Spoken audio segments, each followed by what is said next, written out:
Bener banget, banyak yang bilang katanya PAN tuh partai artis nasional, tapi justru menurut saya profesi teman-teman kita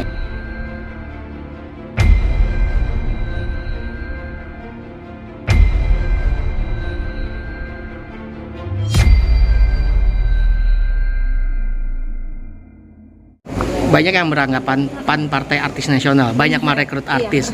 Itu bagaimana sih Mbak terkait kebijakan dari partai sendiri? iya bener banget, banyak yang bilang katanya PAN tuh partai artis nasional, tapi justru menurut saya profesi teman-teman kita ini artis ini udah memiliki keunggulan. Mereka kan punya influence, punya popularity. Tinggal nanti bagaimana popularity itu ditranslate menjadi electability, itu yang pertama.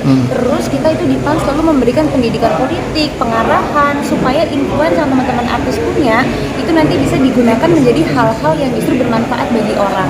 Nah mungkin kalau teman-teman notice, kalau artis-artis di PAN itu bukan hanya sebagai vote gather ya teman-teman, tapi benar-benar memang bisa berkarya. Ada Mas Eko, ada Teh Desi, ada Mas Primus dan lain sebagainya. Mas Pasha juga sekarang mau nyalek, dan mereka benar-benar all out bertransformasi dari artis menjadi politisi.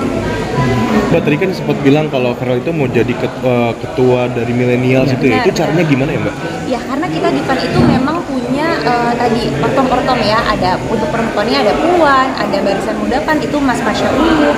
Milenial ini sedang kita godok, pas banget kita memang lagi mencari sosok ketuanya tuh yang ya pasti harus milenial, harus pintar, harus punya visi misi ke depannya. Pas banget Farel gabung, saya kira dia adalah kandidat yang cocok untuk nanti ketua milenial PAN seluruh Indonesia. Putri, tadi sempat disinggung Dapil Ya. di Lampung, mungkin Ya.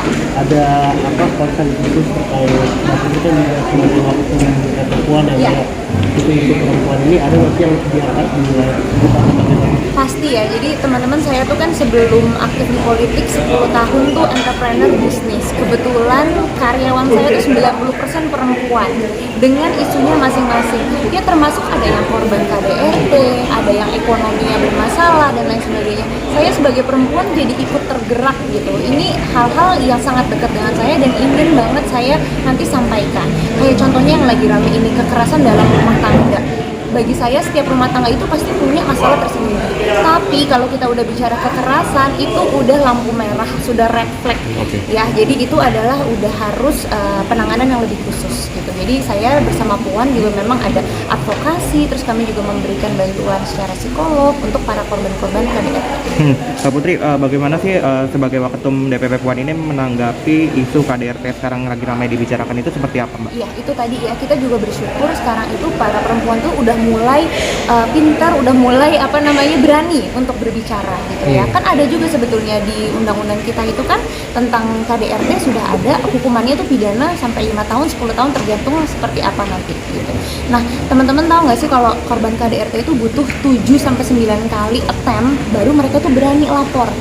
Berani lapor aja itu bisa dibilang aib keluarga, yang disalahin nanti perempuan, sampai di polisi belum tentu laporannya bisa ditindaklanjuti karena minim bukti dan lain sebagainya. Nah, hal-hal ini yang saya ingin suarakan, mudah-mudahan nanti kalau dikasih kepercayaan sama masyarakat.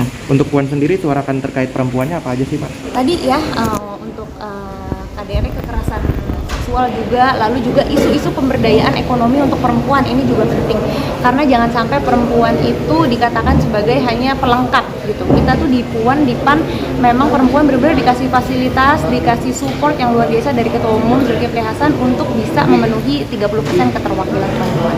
Nah, sebagai generasi muda, gimana Mbak Putri memandang peran milenial di dunia politik?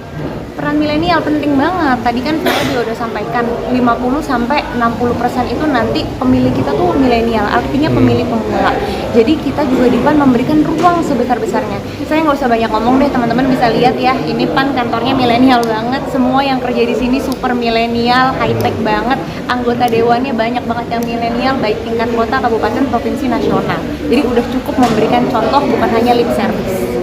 Mbak Putri, kembali badan otonom ini kan ini hitungannya baru atau seperti apa Mbak? Apa ini? Badan otonom yang Puan, milenial, kan? Yang milenial sebetulnya sudah berjalan, tapi tadi karena masih pembentukan dan sedang mencari sosok ketua yang tepat. Namanya boleh? Milenials Pak. Milenials. Iya, namanya milenials. Oh, jadi Farel direncanakan untuk jadi ketua Ya, milenial. kita harap nanti dia akan menjadi ketua milenials Pak.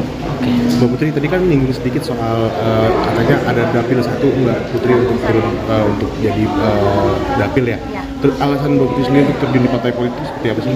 Alasannya ya tadi karena saya ingin berbuat lebih banyak. Saya selalu diajarin oleh Pak Zul untuk gimana caranya kita hidup itu jangan egois, jangan hanya untuk diri sendiri, tapi gimana caranya kita bisa bermanfaat, berguna untuk orang banyak. Dan saya kira politik ini pintu masuk, jalan masuk untuk saya bisa nanti mengabdi, bisa berbuat banyak kepada masyarakat, kurang lebih seperti itu. Tapi ini memang permintaan dari Pak Zul sendiri apa Mbak Putrinya sendiri sih? Alhamdulillah saya dibesarkan di keluarga yang sangat demokratis. Pak Zul sendiri sangat demokratis. Kami putra-putrinya tidak pernah diberikan keharusan harus masuk politik, Oh, gitu. harus ini. Saya sama adik-adik saya juga beda-beda profesinya. Adik saya ada yang arsitek, ada yang bisnis gitu. Sebelumnya saya juga kan memang aktifnya sebagai bisnis gitu. Tapi karena saya mungkin melihat setiap hari bapak tuh seperti apa yang dia biasa lakukan, manfaatnya seperti apa, bisa membantu banyak orang, tentu saya merasa terinspirasi dan termotivasi.